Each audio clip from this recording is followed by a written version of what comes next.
미군이 아프간에서 철수를 완료하자 탈레반은 위대한 이웃인 중국이 아프간 평화 구축에 도움이 될 것이라며 중국에 열렬한 구애를 하고 있습니다.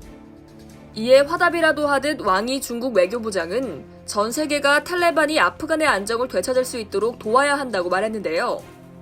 미국의 노림수와는 달리 탈레반과 중국이 서로 협력을 하겠다는 건데 문제는 바로 그 협력이라는 데 있습니다.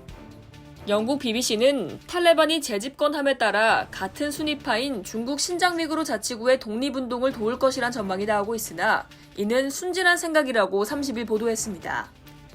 국제통화기금과 세계은행이 속속 아프간에 대한 자금 지원을 끊자 탈레반은 경제위기에 직면했죠.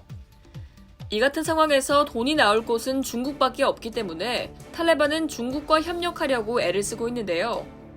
탈레반은 집권 전에 최고위 사절단을 중국에 파견하기도 했습니다. 탈레반이 사절을 파견한 곳은 중국이 유일합니다. 앞서 7월 28일 왕이 중국 외교부장과 탈레반의 서열 2위로 정치 분야에선 실질적 권한을 행사하는 물라 압둘가니 바라다르는 켄질에서 회담을 갖고 상호 협력 방안을 논의했습니다.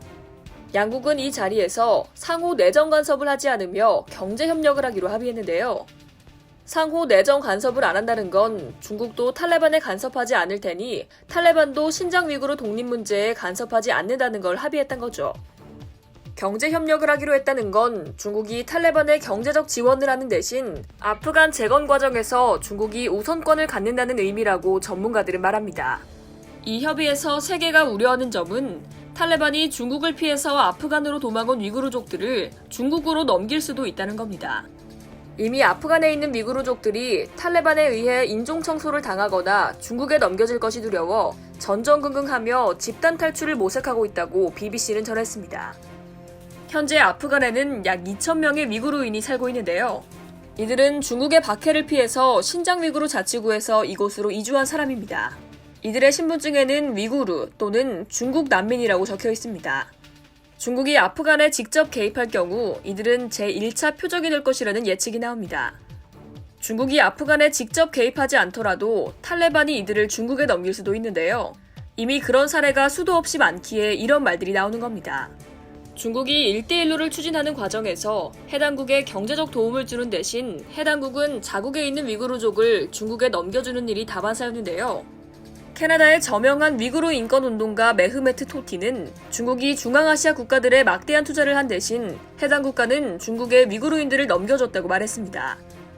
아프간에 거주하고 있는 위구르족들은 이 같은 사실을 너무도 잘 알고 있기 때문에 최근 불안에 떨며 탈출을 시도하고 있는 거죠. 중국 전문가인 브래들리 자리는 1대1로 주변국은 중국의 도움을 받기 위해 위구르인을 희생시키는 경우가 많았다며 탈레반은 중국으로부터 경제적 도움을 받기 위해 아프간 위구르인을 협상 카드로 쓸 수 있다고 예상했습니다. 이상 열도TV였습니다.